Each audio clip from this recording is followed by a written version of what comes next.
আরে মিষ্টি, নোনতা, ঝাল আবার একটা ডেজার্ট আইটেমে কি করে হতে পারে?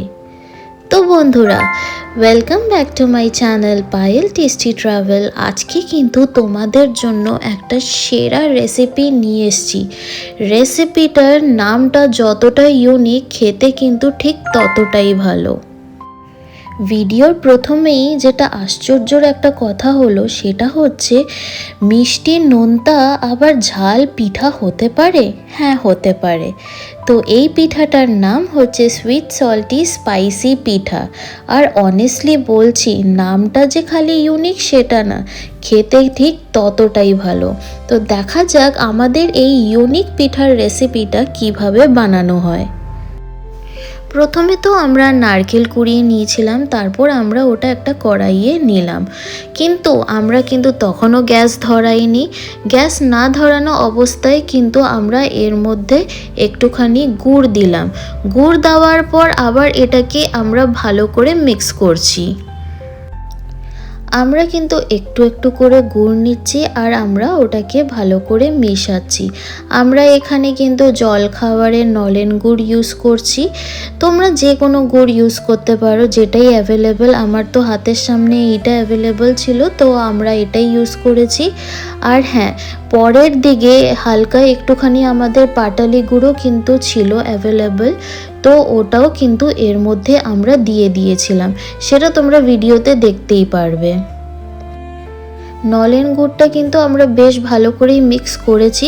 তারপর এবার আমরা গ্যাস ধরিয়ে নিলাম। আর যে পাটালি গুড়টা এর মধ্যে দেখো দিয়ে দিয়েছি। এবার এটাকে কিন্তু আমাদেরকে ভালো করে মিক্স করে নিতে হবে। আর আমাদের নারকেলের কন্ডাটা কিন্তু রেডি করে নিতে হবে।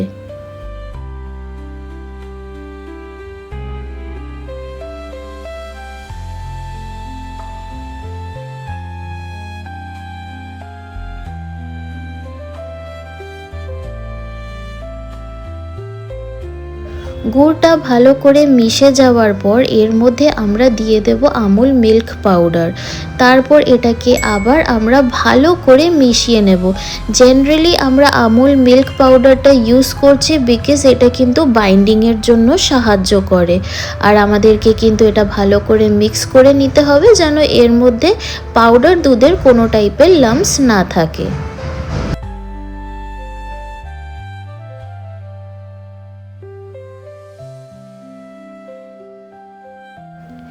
নারকেলের কন্ডাটা কিন্তু আমাদের রেডি হয়ে গেছে।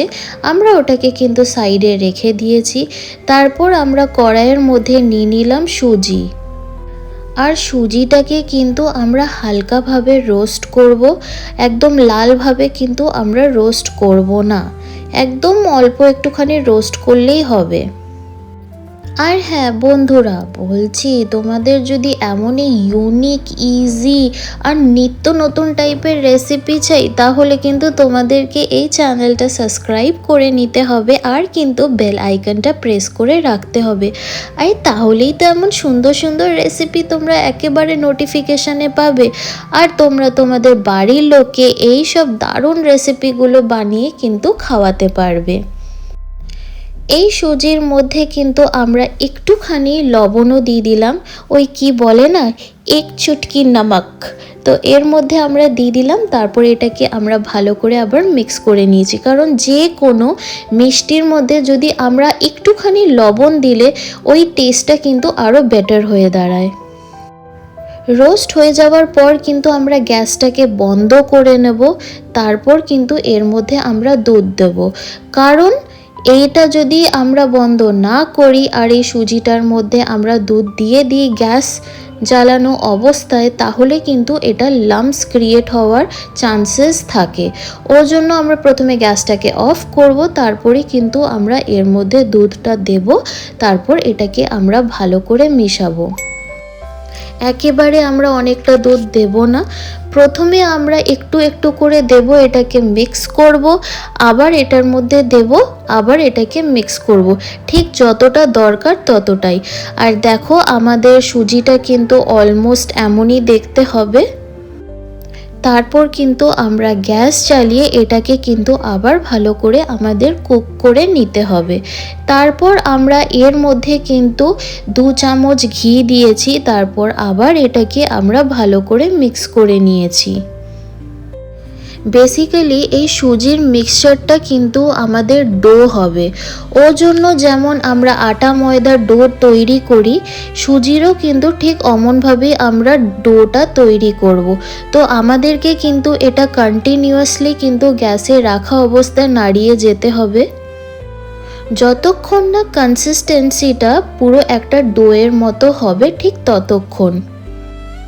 আর এবার তোমরা দেখতেই পাচ্ছ যে আমাদের কিন্তু ডোটা অলমোস্ট রেডি। এবার কিন্তু আমাদেরকে এই সুজিটা নামিয়ে নিতে হবে। তারপর কিন্তু হালকা একটুখানি আমাদেরকে এটা ঠান্ডা করে নিতে হবে। তারপর কিন্তু প্রথমে আমরা হাতের মধ্যে একটুখানি তেল নিয়ে নেব, যেন এই সুজিটা হাতে না লাগে বা যেন চিপচিপ জিনিসটা না করে। তারপর এমন ছোট ছোট বলের মতো আমরা কিন্তু বানিয়ে নেব।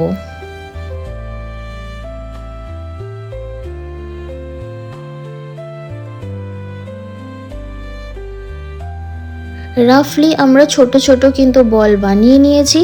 এবার কিন্তু আমাদেরকে প্রপার শেপের কিন্তু এটা বল টাইপের বানিয়ে নিতে হবে। আর হ্যাঁ, আমাদের কিন্তু এমনভাবে করতে হবে যেন এটার মধ্যে কোনো টাইপের ক্র্যাকস না থাকে। তারপর এটাকে এমনি মাঝখানের মধ্যে চ্যাপটা করে তারপর যে আমরা নারকেলের কন্ডাটা তৈরি করেছিলাম এমন করে লম্বাভাবে আমরা একটুখানি তৈরি করব। তারপর এটা পুর হিসেবে দিয়ে দেব। তারপর এর সাইডগুলো কিন্তু আমরা সিল করে দেব, আর শেপটা যেন হয় পুরো ল্যাংচার মতো। আমি গ্যারেন্টি দিয়ে বলতে পারছি, বেট লাগাতে পারছি যে এমন টাইপের ইউনিক পিঠা তোমরা কিন্তু আগে কোনো দিনও ট্রাই করোনি। অনেস্টলি বলছি, খেতে দুর্দান্ত হয়। তোমরা প্লিজ বাড়িতে ট্রাই করো, কারণ এতবার করে এমফেসাইজ আমি এই জন্যই করছি কারণ এটা খেতে কিন্তু মারাত্মক ভালো হয়। বেশ অনেক কটাই পিঠা আমাদের রেডি হয়ে গেছে। এবার কিন্তু আমরা এটাকে স্টিমে বসাবো। তো এই ওপরের কন্টেনারটায় আমরা একটুখানি তেল মাখিয়ে নিলাম যেন এই পিঠাগুলো না লেগে যায় এর মধ্যে।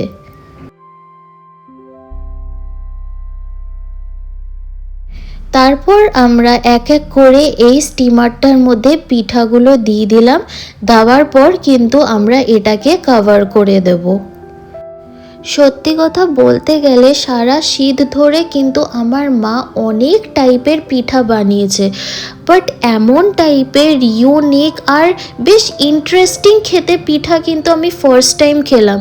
কারণ এটা মিষ্টিও আছে, নোনতাও আছে আর ঝালও আছে, মানে দারুণ খেতে। আমি যে তোমাদেরকে বোঝাতে পারবো না যে এটা কতটা ভালো খেতে। সো লাইক এটার জানার একটাই উপায় আছে, কারণ তোমাদেরকে এটা বানাতে হবে।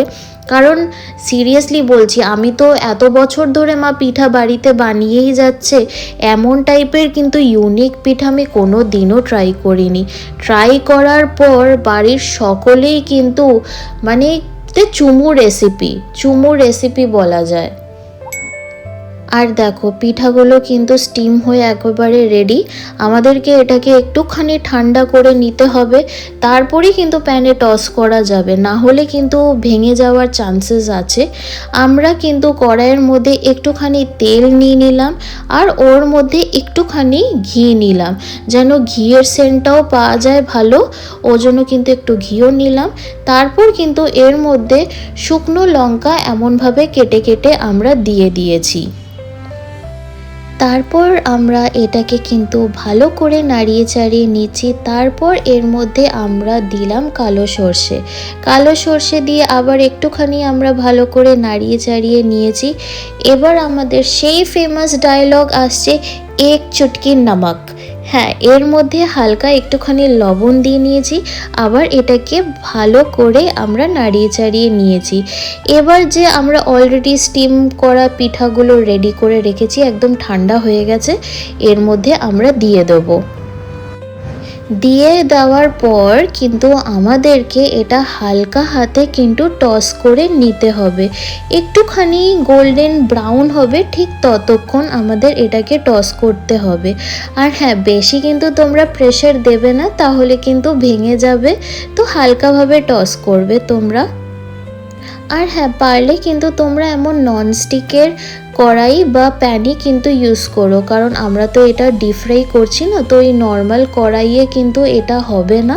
তো তোমরা এমনি টাইপের ননস্টিকে ইউজ করো, দেখবে এই পিঠাগুলো খেতে মানে এই যে তোমাদেরকে আমি যে বলছি, আমি লিটারেলি ড্রুল করছি, এখন মুখে জল এসে যাচ্ছে, কারণ আমি তো টেস্ট করেছি, আমি জানি যে এটা কেমন খেতে হয়। অ্যান্ড হিয়ার ইউ গো, আমাদের এই sweet salty spicy pitha is ready. And if you love this unique recipe, then please do like and subscribe my channel and press the bell icon for more such amazing recipes. Honestly বলছি বন্ধুরা, এই গরমকাল আসছে, তোমাদের জন্য কিন্তু দারুণ দারুণ রেসিপিস আনছি আমরা, যেটা একদম চটজলদি হয়ে যাবে। আর টেস্ট বাডস নিয়ে একদমই কম্প্রোমাইজ হবে না।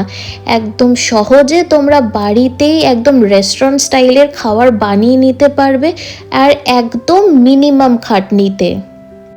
সো চ্যানেলটা কিন্তু সাবস্ক্রাইব করে নিও, আর বেল আইকনটা কিন্তু প্রেস করে রাখো, তাহলেই তোমাদের কাছে নোটিফিকেশন চলে যাবে। And thank you for watching my video. আবার দেখা হবে তোমাদের সাথে। Till then, bye everyone.